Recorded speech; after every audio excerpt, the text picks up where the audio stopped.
వచ్చినోళ్ళు. ఇప్పుడు దాకా రమేష్ సార్ మాట్లాడి ఒక ప్రైవేట్ జాబ్ చేసేవాడు 30-35,000 శాలరీ.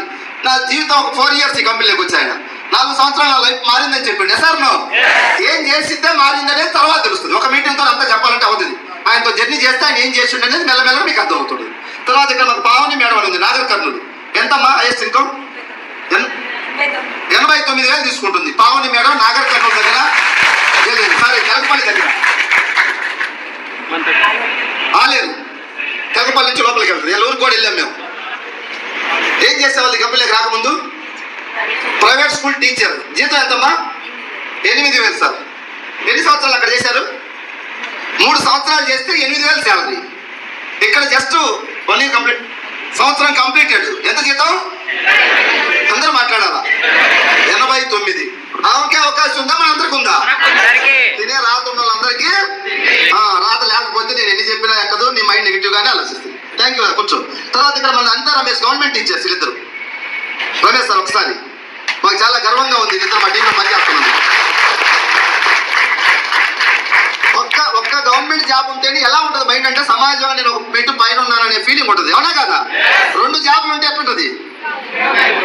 వాళ్ళ నాన్న కూడా retired police department, ASI head constable, retire అయ్యారు.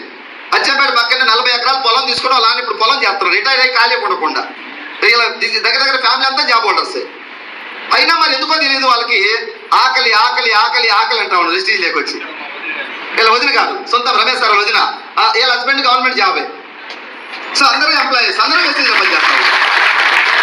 వాళ్ళని చూసి మనం స్ఫూర్తిగా తీసుకోవచ్చా లేదా? దీంట్లో ఏమన్నా మిస్టేక్స్ ఉంటే కళ్ళు మూసుకొని జాయిన్ అవుతారు ఇద్దరు టీచర్లు. బాగుంది. ఇప్పుడు జాబుల ద్వారా ఎగ్జాంపుల్ వాళ్ళకి ఇన్కమ్ వస్తుంది, వాళ్ళ కుటుంబానికి 10 మందికి ఇన్కమ్ ఇప్పించే అవకాశం ఉందా? ఇప్పుడు వెస్టీజ్లో వాళ్ళకి ఒక టీం తయారు చేస్తున్నారు. రాబోయే రోజుల్లో ఆ టీం అందరికి డబ్బులు వస్తాయి రావా? ఇప్పుడు లాస్ట్ మంత్ వచ్చింది ఎంత మీకు? ఇద్దరు కలిసి 58,000 వస్తున్నాయి సార్. పార్ట్ టైంగా జాబ్ చేస్తూ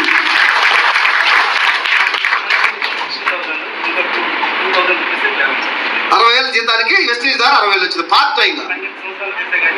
మాట్లాడండి. యాక్చువల్లీ నేను 2012లో 12 DSCలో నేను జాబ్ వచ్చింది.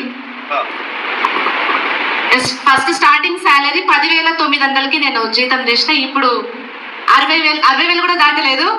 వేస్టేజ్ యొక్క అమౌంట్ నా శాలరీ ఈక్వల్ అయ్యింది. అక్కడ వచ్చేసి నా జాబ్ సర్వీస్ వచ్చేసి 11 years.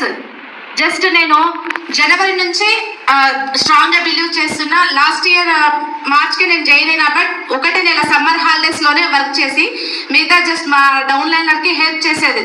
కానీ జనవరి నుంచి స్ట్రాంగ్గా బిలీవ్ చేస్తే జస్ట్ 4-5 నెలల్లోనే నాకు 58,000 శాలరీ నా వెస్టేజ్ ద్వారా వచ్చింది. చాలా హ్యాపీగా ఫీల్ అవుతున్నాను. అలాగే నా డౌన్ లైనర్స్ వాళ్ళకి నేను స్కూల్లో రామాచపల్లిలో స్కూల్ నా డ్యూటీ అక్కడ చేశాను. మా ఊరు వాళ్ళు గరీబ్ వాళ్ళు అంటే మా స్కూల్లో కుక్ అన్నట్టు మనమ్మ అనేసి ఆ కుక్కి నేను చెప్పడం వల్ల అంటే మామూలుగా 2,000 ఉంటుంది తనకు స్కూల్లో శాలరీ. అలాంటి ఆమెకి ఈరోజు 15,000 చెక్ ఎత్తుకుంది. వచ్చిండు ప్రసాద్ సార్, మనమ్మ ప్రసాద్. ఇంకా చాలా గరీబ్, చాలా అంటే పూర్ వాళ్ళు, నేను ఎక్కువ పూర్ వాళ్ళని నేను టార్గెట్ చేశాను. అలా రాములు సార్ గారికి 13,000 చెక్ తీసుకోవడం జరిగింది. అంటే నా ఊళ్ళకు నేను ఇన్కమ్ వచ్చిందని ఫస్ట్ నాకు వచ్చింది హ్యాపీనెస్ లేదు. నాకు 10వ తారీఖు 9వ తారీఖు రాత్రి 11 గంటలకు నేను ఫోన్ చూస్తున్నా, మా ఆయన నవ్వుకే తిడుతున్నాడు, ఇప్పటి వరకు ఇది దయం పెట్టిందా ఎట్లా అని. కానీ మా ఊళ్ళకు ఎంత ఇన్కమ్ వచ్చిందో చూడాలనేసి 11:30కు నేను వాళ్ళ ఇన్కమ్ చూసేసి సార్కి నేను కాల్ చేసిన. వాళ్ళ మేడం వచ్చేసి మేడం అనిత మేడం ఈ టైంకి ఫోన్ చేసిందని చెప్తారు. ఏమైంది వాళ్ళకి తెలుసు ఇన్కమ్ గురించే అనేసి వాళ్ళు అనుకున్నారంట. అంటే మొన్న రీసెంట్గా చెప్పింది అసలు మాకు చాలా ఇన్కమ్